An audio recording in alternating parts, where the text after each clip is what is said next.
got scared. I didn't think Craig was going to show up.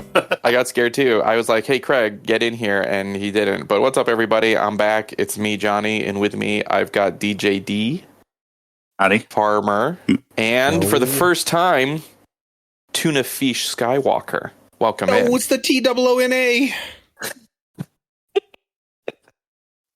He's the new James Bond.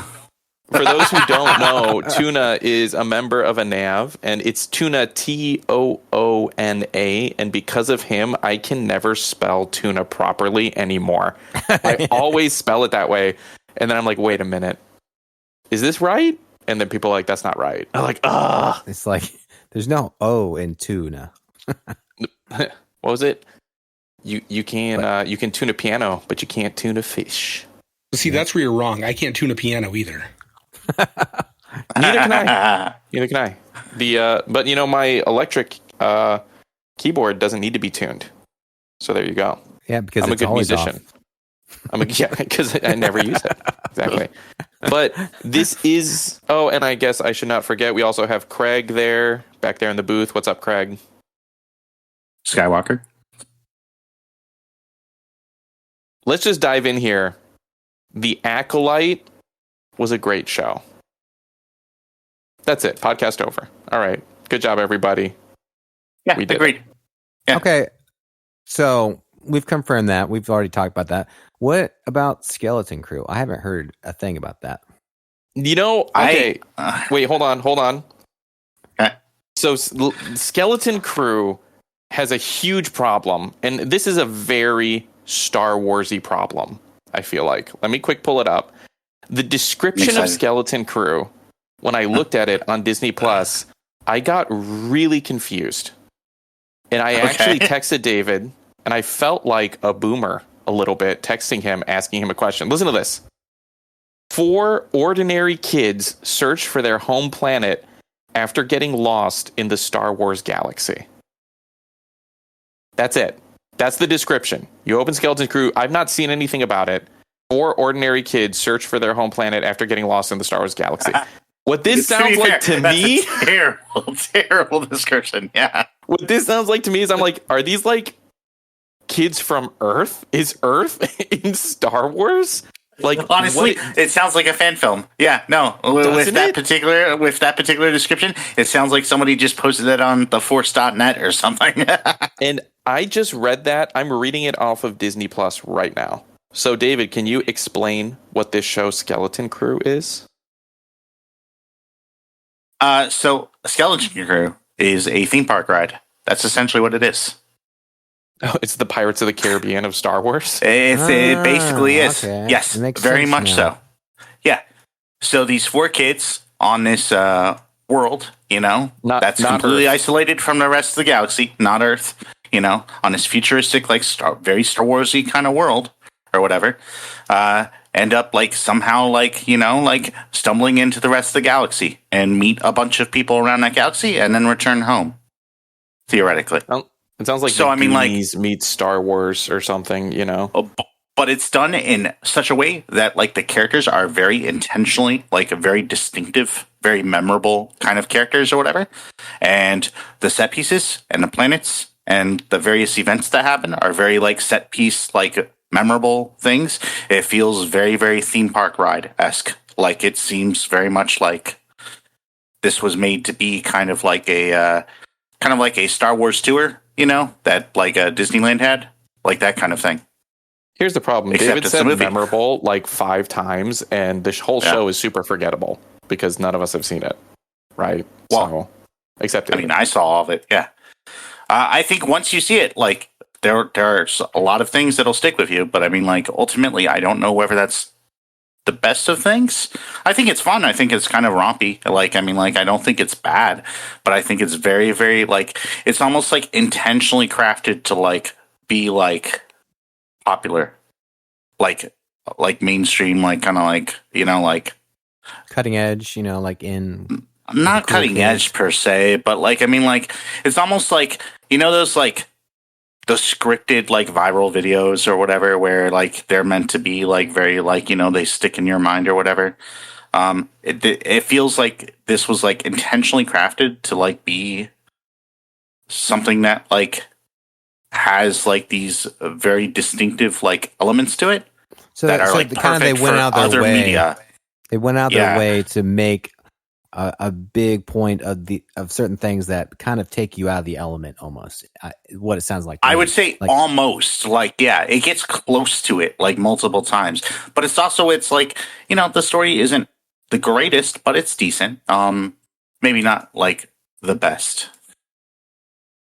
Yeah, I have no desire to watch it based on your description. You know, I will say this: it's basically like Pirates of the Caribbean in space, kind of. Except with kids. So the big problem there is we've talked about that. I said Pirates of the Caribbean is the first one is maybe the perfect movie. So now maybe I do need to watch it if it's Pirates of the Caribbean in space. That's a good point. We just it would be like flip the coin. If Pirates of the Caribbean was made for kids, I feel like is Tatooine in it? No, not that I remember anyway. Is it Star Wars then? If there's no Tatooine, I'm sorry. It can be Star Wars as long as there's sand, right? There's probably sand somewhere. Is Jakku in it? No, it's not. I don't know. Yeah. It doesn't sound like I Star don't Wars recall to me. Actually seeing any sand now that I think about it. So now I'm starting to wonder if maybe this was actually a Star Trek movie and not a fever dream. Well, see, that's why we fever dream. Yeah, that's why we brought Toona in here because you know he's like the Star Trek expert. You know, hey, I'm watching Voyager for like the fourth time now. It's great. Okay, I could watch a new Star Wars show, or I can go back and watch an old Star Trek show for the however many times. You know, what's your favorite Star Trek? Deep Space Nine, by far. Interesting. By far, I didn't finish Deep Space Nine, but I really love Voyager. Voyager's so good. Voyager's really good. Yeah. Deep Space Nine had a lot of diversity. It covered a lot of actual social topics instead of just sci-fi. So it's a completely different type of Star Trek, I think, at least in my eyes. And so it was just more relatable, I guess. I think I've seen a season, maybe 2 seasons of Deep Space Nine. Not that much, but I do know. So spoiler for Deep Space Nine, which is a super old TV show. I cannot get over what happened to Jadzia Dax. I can't do it. Was pretty upset about that. Jadzia was pretty great. Yeah, pretty upset about it. That being said, I want to we can get back to Star Wars, but I want to make a comment that I've been playing Monster Hunter Wilds. And I realized something playing Monster Hunter Wilds, and this is kind of a critique of the whole Monster Hunter franchise. Nobody dies in these games. Oh, just like Star Wars. People get attacked by these huge, crazy monsters, and there are no deaths.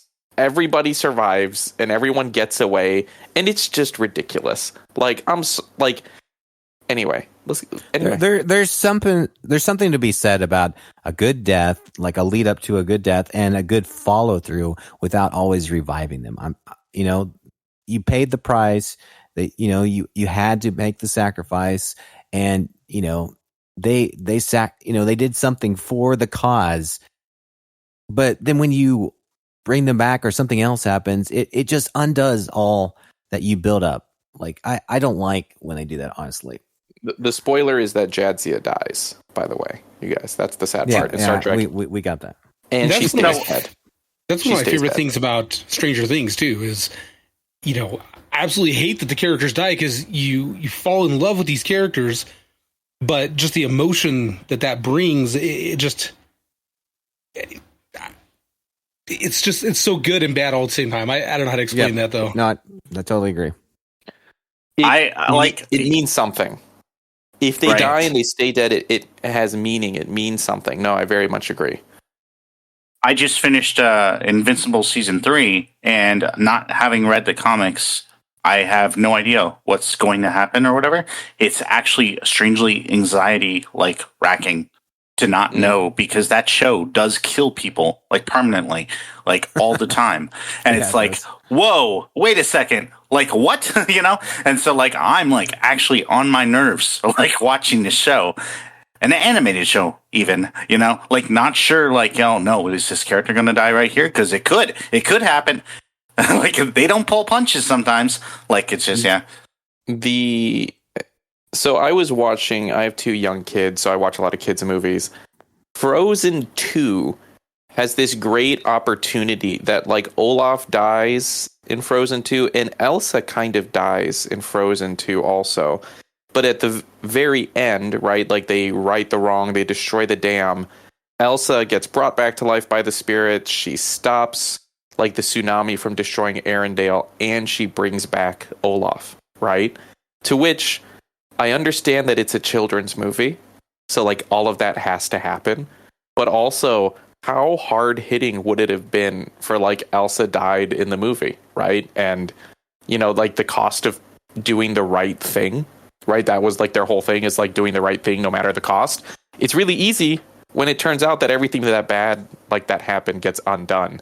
But again, I also understand it's a movie for children, so like I think that's just do that. The trade-off there is like, okay, for for something that was more geared towards adults, the realism would probably have left her dead, but for the kids, that's not good for them. It is in a way, but at the same time, it's like you want the happy ending, Right, exactly. Of course.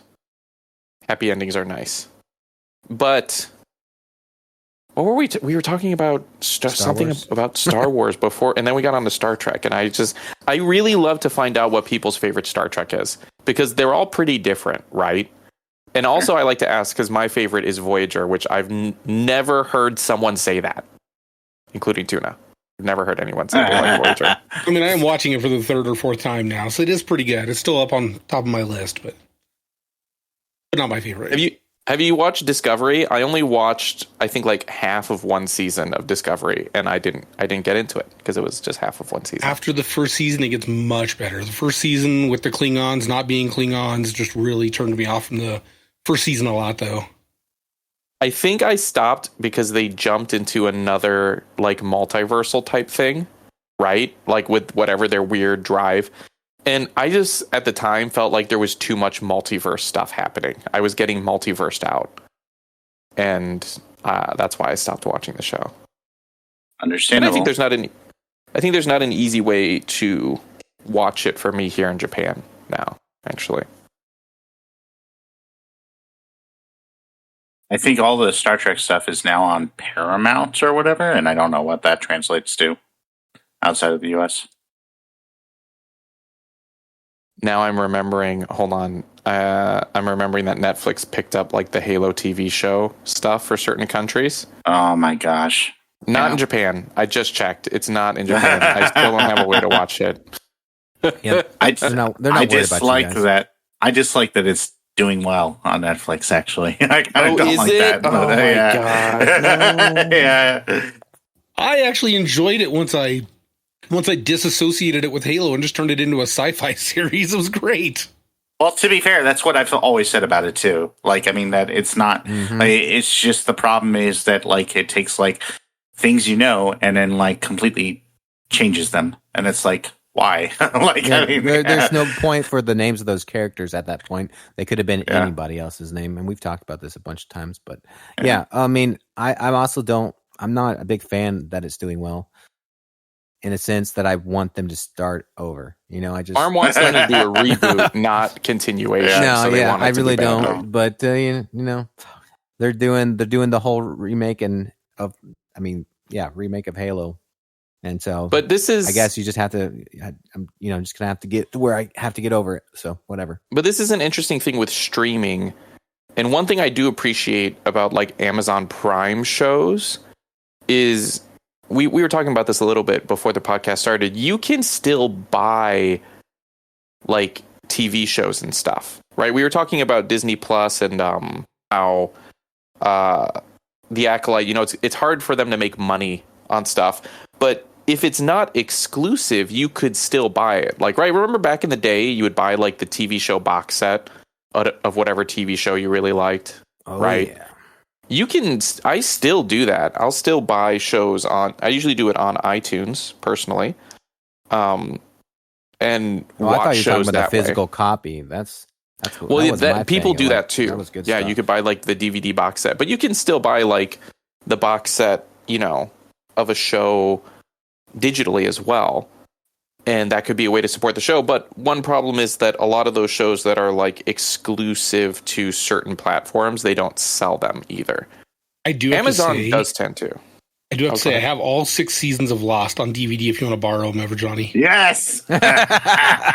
Oh boy, that's funny because I actually have all of Lost digitally. It went on sale and I bought it because I told David if it ever went on sale, I would buy it, and it did.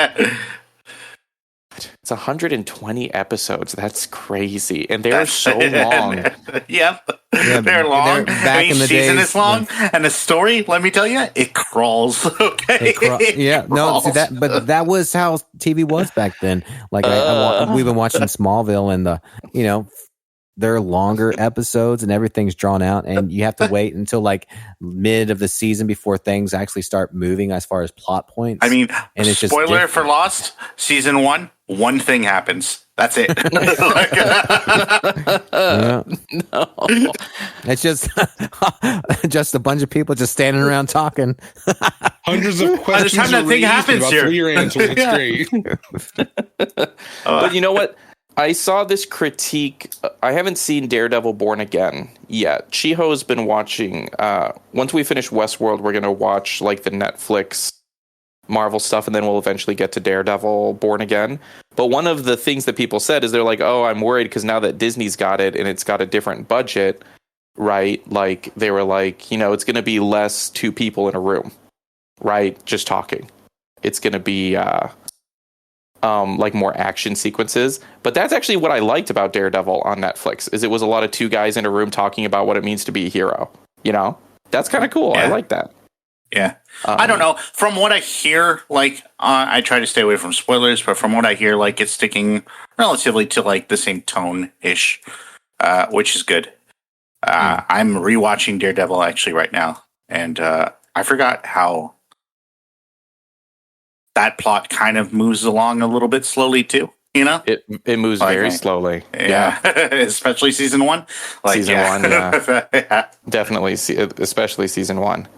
But do you guys buy TV shows in the age of streaming? Do you buy them? Do you guys buy movies still, or no? Do you just stream them on like Disney Plus? If I buy them, it's got to be physical. Usually, for the most part. Crazy. Usually, I'll just stream them if they're available. Unless it's like something like we've gotten into a lot of like some of the older cartoons and things like that. Like we got Teenage Mutant Ninja Turtles, like the 80s series, some of the best ones, stuff like that. And I'll get it for the kids, and so we'll have but it's the complete set. It's not just the first or second season; it's the complete all 13 or whatnot seasons. It's something crazy. I also did it for like Justice League. I had to have those, because and the Batman animated series I've had for years and years because my favorites. So the things that I really like, kind of like grew up with, is usually what I get.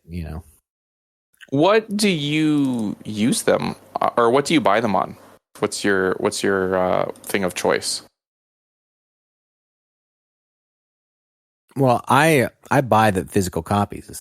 Oh, do you have like DVDs of these? Yes, I have the DVDs, the physical copies. So they won't be playable in 5 years. That's exciting. Yeah. Oh, I'll be able to play them. He'll keep. I don't know what you're talking about, because there's a resurgence of retro. Okay, everybody's buying vinyl. Everything's getting produced on vinyl as far as music goes.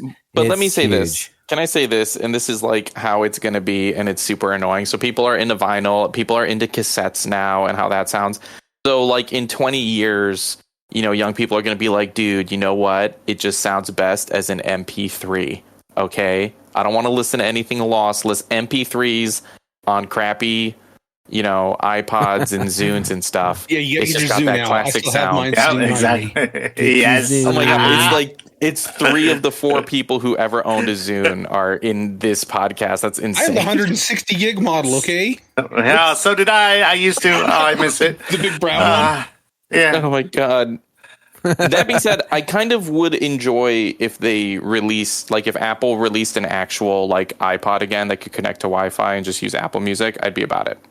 I'm tired of streaming music from my phone and I'm like on Instagram or something and then the music pauses because like I accidentally touch a video and like it changes the audio, you know? Or like getting interrupted by notifications or whatever sometimes too. Which I mean, like, yeah, sure, I could, I guess, focus, but like, then like, you know, what if I miss a notification? I don't know. Yeah, I'm not about that. I'm not about it. But yeah, that I mean, you know, I've considered selling CDs for my music. I've thought about like, you know, designing like a CD case and selling my albums not just digitally, but like if people wanted to buy a CD. But I don't know. Yeah. I feel like nobody would do it, so I haven't looked. No, I would do it. Actually, done if it. If you did physical, I would get a set for That's sure. So crazy. I got a collection. I like physical, man. I don't have a way to play it, but you know, you got to have it signed and everything, and I'm in. I don't have a way to play. I think I have a CD player in my car still. I mean, worst case, it doubles as like home defense, right? Like someone comes in, you just throw CDs in them. Wow. The only thing I collect physically, because I don't like to collect physical stuff because it takes up too much space, right? And I have a small Japanese house. The only thing I collect is the worst thing to collect, which is physical books. That is the worst thing too. And that's the worst thing. I'm moving, and I have so many books that I'm going to have to move, and it's just going to suck so bad. Yeah, but at the same time, like, if there's one thing I've been tempted to get over the years, like in terms of like physical stuff, it's books because like it looks really nice on a bookshelf, even if I never ever actually crack them open because I read digitally just most read of the on time. my phone. Yeah, no, but having them there, it's a nice. Yeah. If you have people come to your house, it's a great conversation starter. If you have it out like, where people can see it, it's fantastic. It's just also a good reminder. Like, I don't know, I get warm, fuzzy feelings every time I see a book that I've read. Like when I'm in the library or a bookstore or whatever. I buy all my stuff digitally, including TV shows. Like the few TV shows that I've bought, which I think I own 7. So, yeah. I am more like there was a while like pre-Disney Plus was buying every Marvel movie, right, and all of those. I stopped doing that after No Way Home. Like you know, I've not bought a Marvel movie since. And I tend to only buy movies now if they're not on streaming services. Like Moana 2, I own the first Moana movie. I won't buy Moana 2 because we just have Disney Plus.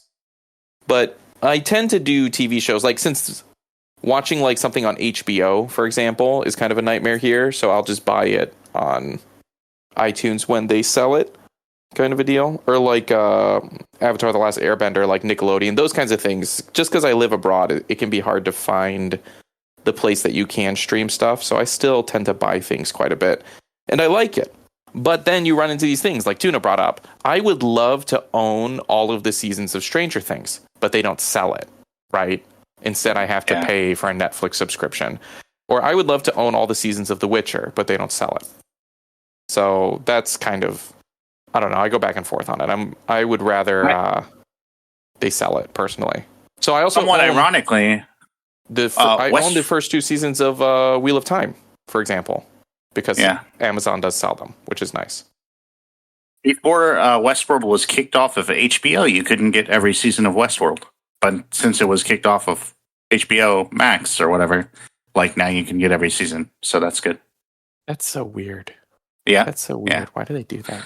Warner Brothers is making all kinds of weird decisions. Okay. I mean, like maybe they'll get shut down. Maybe they'll close. That would be great. Like that studio last week that you guys talked about. There you go. Hey man, listen, sometimes your company closes down. You know? That being said, one thing when I was editing the podcast last week that I realized is, I never played Shadow of War. Never played that one. Good. Farm, did you play that one? It's pretty good. I've never got around to it. I've had it for the longest time. I just have never played it. I think I may own it on multiple devices even. I think I have it on Xbox and I might have it on Steam also. Yeah, I mean, it seems like it's a great game. I really enjoyed Shadow of Mordor too, so I know I'm gonna like it. I just never gotten around to it. As bad as that sounds. Well, the thing is that David played Shadow of Mordor for so long. I didn't want to get into it, right? Because David was playing it for so long. Well, and then there's this interesting thing that I didn't realize. That game is actually super short. Like, it really was because he was 100%ing it, right? That he was playing it so much. But the game, like, I beat it really quickly. Oh, look at that. I do own Shadow of War. So I've bought it on 2 platforms, and I've not played it. That's wild.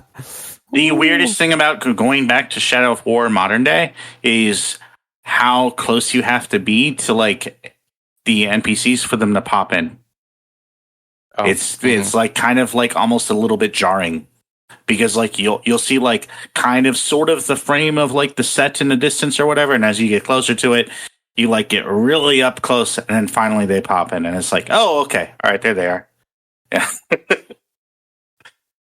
I don't know. Maybe I'll still never play it. I don't know. We'll see. Have you played any Lord of the Ring games, Toona? I have not. Well, that's not true. I guess on like PS2 way back in the day, but the good ones. Recently, Oh man, Two Towers was my jam. I loved that. Oh man, have you guys played Return to Moria? I think it's on sale right now on Steam. I think it's like 30% off. Y'all should get it. I was playing it a little bit the other day. I bought it. It's a lot of fun. Just wait. Is this the Return to Moria that John you were talking about? You just can't imagine it's a good game, right? What? Like, no, me hating on something that I haven't played? Months and months ago, I was like, that Return to Moria, that game can't be good. Yeah, nobody's playing it. Maybe I was talking about Lord of the Rings Online. I don't know. So Return to Moria. No. I guess part of my trepidation of not wanting to play it is it's a survival game, right? And so, like, already I tend to get burnt out on those games. You know, they're fun for a little bit. Mm-hmm. I'm already feeling it. Like, I set up my first base and they want you to keep going. And I'm like, why would I keep going? I've got a great base right here. Right? I have everything I need right here. Look, it's home.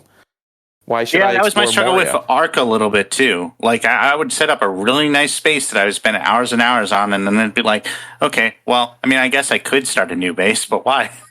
Well, that's my trouble with Minecraft. You know, we usually start playing a game, and then we have a really good thing going, and then somebody puts lava on somebody's house, and who would do that? And then why? And then you're like, okay, all this work, and you're going to do this. Well, I'm going to do it back. Return to Moria, I played it for a couple hours, I think, and it's a lot of fun. You guys should pick it up. We can play it together. I don't know that it's crossplay. I have already played it. Actually, I own it. What? Toona, do you own this game, Return to Moria? What? Everyone owns it except me? I'm the last one who got it? And Toona needs to get it too. I do need to get it. Yeah. Yeah, it's 30-something% off, and it's fun. I had fun. Guys, I am just playing Monster Hunter Wilds. That's it. I was playing right before I got here. I was doing a hunt right before I got here. It's a problem. Well, you're playing Avengers too, right? Not Avengers. I'm sorry, Rivals, right? Marvel Rivals. Actually, can we talk about this? Playing Marvel Rivals makes me miss Avengers. Isn't that funny? It makes it because Marvel Rivals. It's Overwatch, right? So like, you have 3 or 4 moves or 5 or however many moves. That's it, right?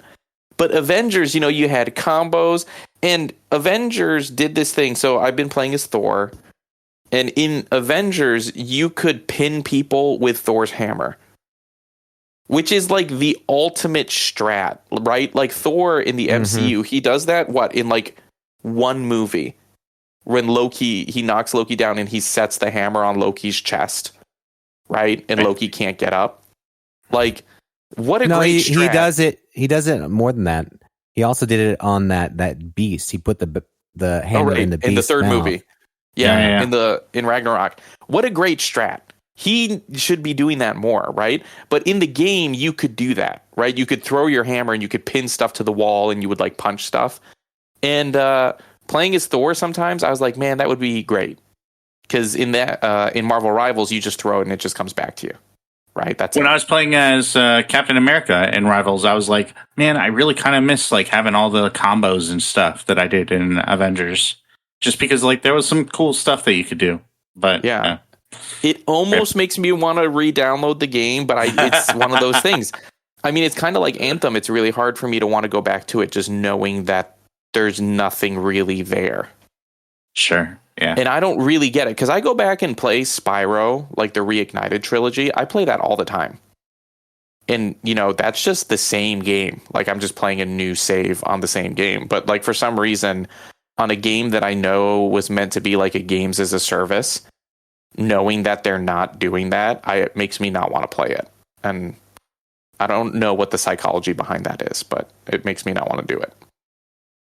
Well, I'm assuming that means that you'll never play Star Wars Hunters then, because that's getting shut down in October. What is Star Wars Hunters? What? It was like a similar thing to Marvel Rivals, but it was like a mobile-based game that was Star Wars based. Is it really getting shut down? It's getting shut down in October. Well, I guess we should install it so we can, uninstall it. Man.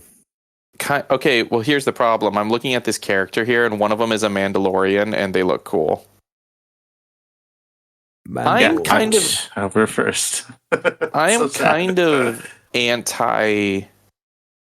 Oh, it's on Nintendo Switch. I'd play it on Switch. I'm kind of anti-mobile game. Personally, I don't know. Toona, do you play any mobile games? No, they're all pretty terrible, and I really absolutely hate the ads in every game. Yeah. Remember back when you just paid $2 for a game? Do you remember that? I would absolutely love to get Plants vs. Zombies again, the original. Oh, yeah. Oh, sure. Yeah. Yeah. You know what? I think apps are one of the reasons why we have games of service these days, because when apps came into place, it was the whole, it's free to play. But you have all these ads and all this noise and now and then log in like every day to get something new or whatever. And now it's crept into our normal AAA video games titles now. But it wasn't always that way though, too, because at the beginning it was like, it's just like $2, right? Yeah. Oh, you could buy Angry Birds for $1 or for $2. And then they were like, hey, there's the free version, but there's ads. Mm-hmm. And then they really bumped it up really quick after a while, though, too. Once they realized how much they can make on it, I don't think they anticipated some, but it's kind of like the whole AI thing that took off a couple years back.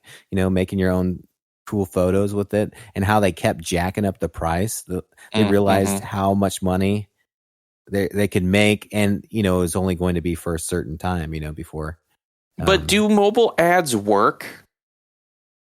Has anyone anyone here bought anything from a mobile ad? Or no, you could even say an ad in general, right? You could even say like an ad on like YouTube or whatever, or like an ad on like Twitch. I totally have. Then on yes, in that sense, yes, I totally have on Facebook and YouTube.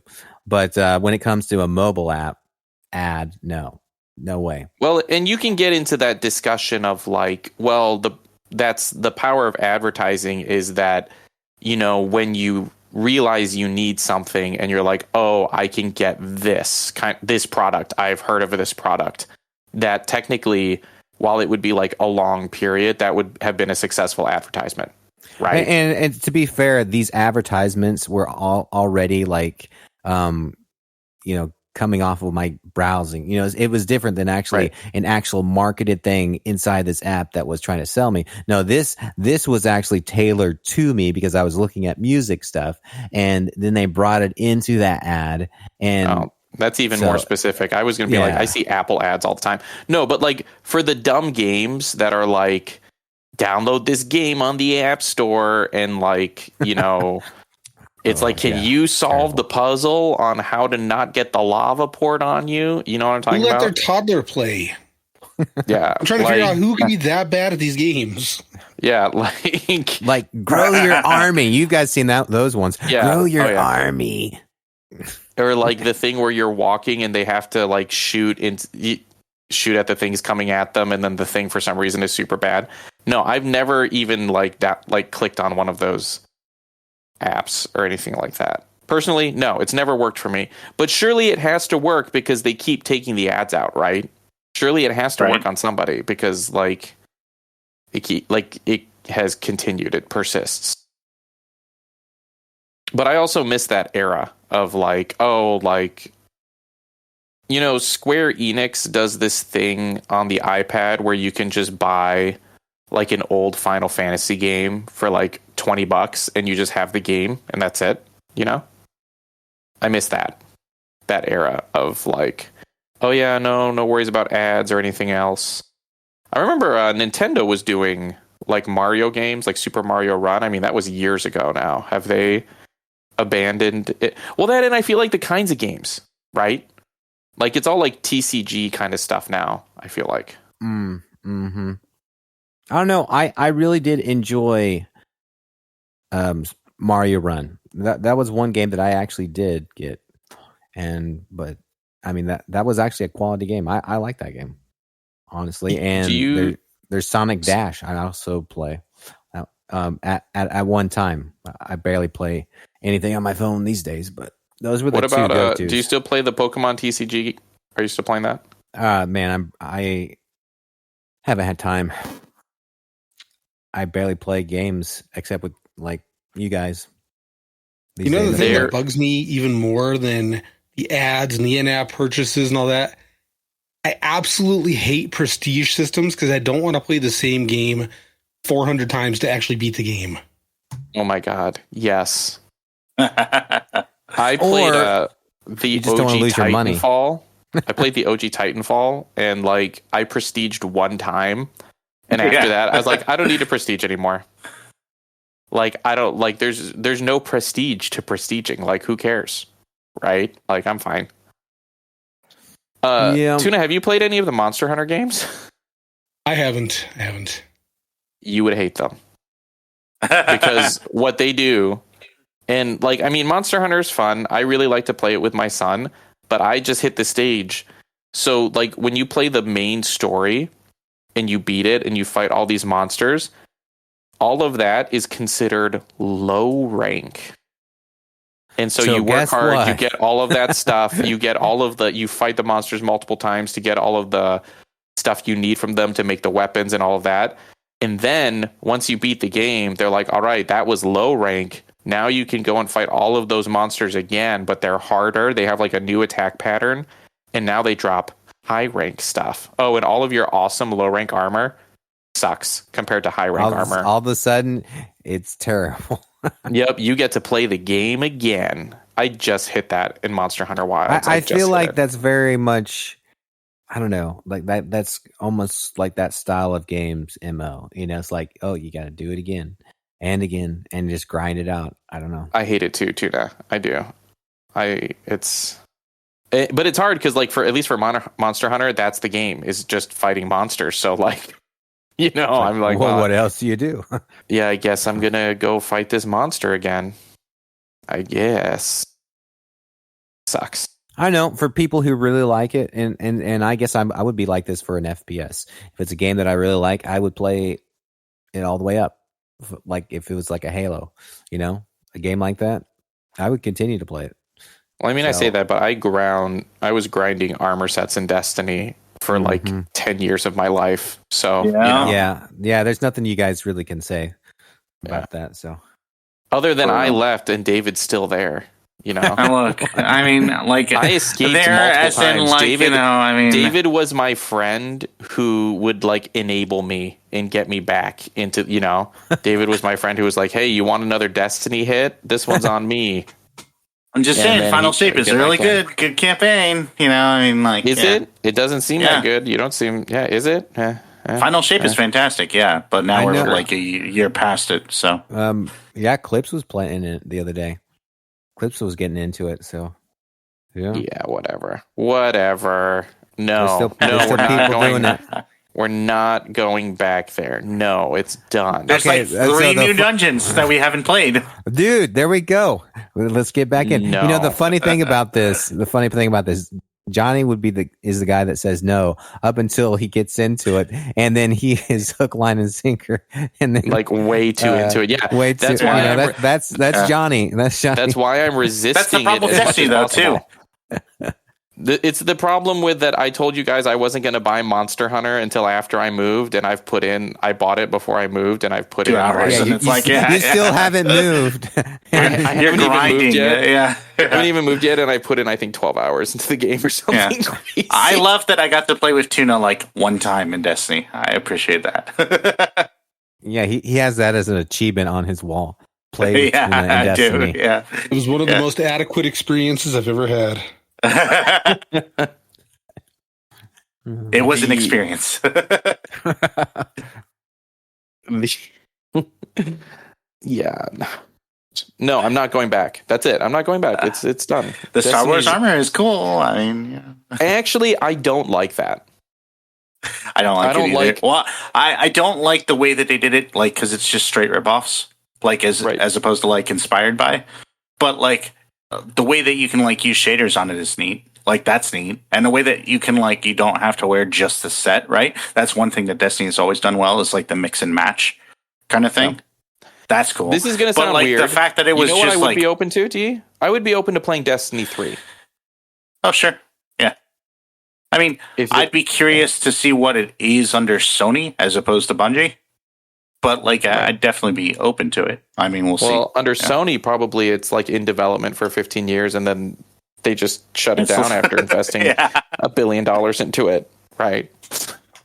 Like, man. You know what? Saber Interactive announced this week, like in a very, very heated thing. The CEO announced on the website formerly known as Twitter that all the games that we said that we're working on, we're still working on. We haven't canceled anything. So that means that Star Wars Knights of the Old Republic is... Oh, good. They're still working on the remake? That's what's up. Before we close, I did want to ask you guys, is anyone getting anything on the Steam spring sale? I didn't even notice that. Like, I got an email about it, but I haven't checked yet to see if anything's, like, particularly noteworthy. But now that I have this wrong ally, let me tell you, like, I'm restraining myself from buying PC games, but it's not easy. It's hard, right? I want to know where... And this was one of the studios that was kind of affected by various shakeups in the gaming industry. I want to know where that Detroit Become Human developer was working on a Star Wars game that was kind of in the same style. And I think that would be perfect for a Star Wars story. That would be really cool for a Star Wars story. I agree. Yeah. But like there's been some shakeups with like their parent studios. So, I mean, who knows? You know, one other thing, too, is that there's going to be a Star Wars game announced tomorrow, allegedly, on the 19th of April, at the Star Wars Celebration in Japan. There's a what? What Star Wars Celebration? What? Yeah, the Star Wars Celebration in Japan event is going on, or whatever. I still haven't played Star Wars Outlaws, right? And I'm wondering if I should or not. Like, if it's worth picking up, or should it be like a wish list kind of, you know what I mean? Like, it's one of those things for me of like, it seemed to drop off for you guys pretty quick. And especially if I'm going to be buying the game, I don't know. Is it on Game Pass? Star Wars Outlaws? Does anyone know? No, it's on Ubisoft's subscription thing, but it's not on Game Pass. I doubt it'll come to Game Pass for a while. And it's not on the Ubisoft subscription thing that you get with Game Pass. I don't know if it is now, but the season pass thing for it was actually on sale. So you just have to make sure you look for it when it gets back on sale. I don't know if it's on sale. This doesn't make sense. Did it start? Well, it is 50% off. Is it 50? Wow. Yeah. I think it was actually a really good Star Wars game. I just there's so many games. It's just rough. Yeah. I mean, I enjoyed it. And if I enjoyed it, then everybody else should enjoy it. You know, that's how that works. Except for Johnny. Johnny hates things. Well, that's expected. He hates it until he gets into it. Then he loves it with a passion that's probably greater. Yeah. My default is negative. We talked about that. I'm neutral negative. Always. David's neutral positive. I'm neutral negative. If I feel neutral about it, it's negative. That's true. Yeah. Yeah. But hey, someone's got to do it. Someone's got to hate. We can't have an all positive. So this is actually an interesting thing about, I'm going to bring it back. Star Trek Voyager. They found people didn't like it as much at first, and then they introduced 7 of 9, and they were like, because the whole crew, there wasn't a lot of like conflict and tension with the crew, apparently. And so they, added more of that. And I kind of get it. Hey, if we're all happy, then, it's like, oh, this is boring. We're all just happy and liking stuff. And I'm like, no, this sucks. I hate it. Yeah, people want to watch pain and suffering. They don't want to watch, people having a good time. Because you want to know why? They can relate to the pain and suffering. They can't relate to the good time. This is true. We relate to the struggle. The struggle of, hey, there's a Steam sale going on right now. And realistically, I should not buy anything because, I'm moving. I need to, we were talking about maybe buying a new couch. Those aren't cheap. I don't know if you guys knew that. They are not, no. And the cheap ones aren't good, right? I got little kids. Right. The cheap ones, they're just going to rip that apart. Yeah, they're going to. Yeah, it's like burlap sack with staples on it, Yeah. Yeah, so I really shouldn't, and I bought Monster Hunter Wilds. I already bought that, so. Okay, correcting myself. I did say April 19th. I meant April 19th. It's not actually announced until next month. But there is a new Star Wars game, a turn-based tactics experience from Respawn and Bit Reactor at Star Wars Celebration in Japan next month. Wasn't there a Star Wars game announced? Am I going crazy here? Do you guys remember? Wasn't there a Star Wars game announced that had the moon as a logo or something? Was it called Eclipse or something like that? That was a studio, I think, who said that they were working on a Star Wars game, but they still haven't formally announced it, I think. But I know what you're talking about. Oh, wait, no, that was Eclipse. That was Star Wars Eclipse. That was, I think the thing you're thinking of is the Detroit Become Human game. Oh, that's the one? Yeah. Oh, God, that's what I want to see. That's what I want to play. Let's go. Also, as a closing comment for me, I will get back to you guys. I own a lot of games. I just bought this game called Wander Stop, which is where you own a tea shop that people stop at and you can talk to them and stuff. I own a lot of these kinds of games. These cozy, you own a tea shop manager, potion craft manager, that kind of vibe. But I just keep going back and playing Monster Hunter and Marvel Rivals. I just don't know that cozy vibe is really me. I think it's what I aspire to be, and I buy the games, but then I don't ever play them. Right? I'm like, let me just kill something. I don't know. It's. You guys were talking about game. Oh my gosh! Really quick. Closing comment. You guys talked about Star Wars Galaxies last week while I wasn't here. Yeah, well, we did it on purpose. Yeah. It's I bet Johnny's going to hate this. I loved that game. And David talked about they reoriented it to be combat focused. And it was one of the big changes. That was the first nail in the coffin. Totally agree. Yeah. Because one of my favorite things about it, Farm, you would have loved it. When I played that game, I was just a musician. I leveled up my music skill. I could barely straight fight. From Jabba's palace, music. Really, no. Actually, my favorite cantina. I played in a cantina on Naboo in Feed, and I would play there, and people would come. And so what would happen is you could give people mental buffs, and you could heal certain kinds of wounds and stuff. So there were doctors that would buff your physical attributes, but to buff your character's mental attributes, you had to either watch a dancer or a musician. And that's what I did in the game. So I literally worked.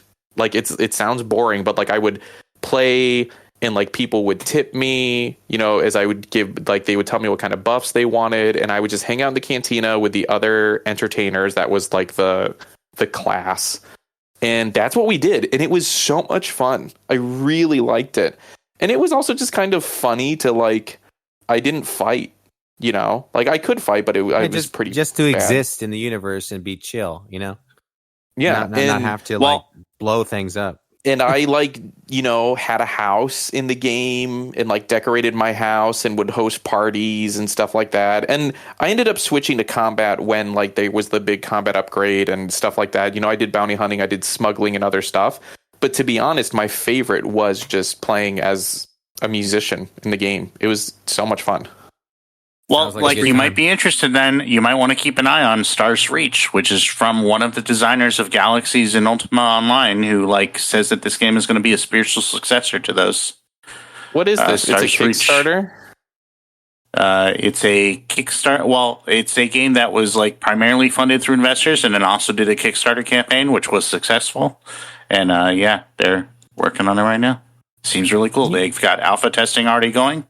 And seems really neat. It looks cool. I'm looking at their Kickstarter now. Yeah, maybe I'll be interested. Maybe I'll play it. It'll be fun. Anyway. If anyone listening played Star Wars Galaxies, hit me up. We should talk about it because I love that game. That was a lot of fun. But does anyone have any closing comments? Anyone else? Toona, thank you for being here. Sorry that we didn't talk about Sea of Thieves. We used to talk about it all the time. We did, like almost every episode. You can fish a lot in that game now. There's a whole new fishing season. Is there? Yeah, there is. Oh, well, maybe I'll come back and start fishing. Like Elite Dangerous is like Sea of Thieves in space, I mean, it's true. No. All right, well, you guys know what to do. Make sure you like and leave a good rating and do all that stuff. And we'll see you guys next week. Bye.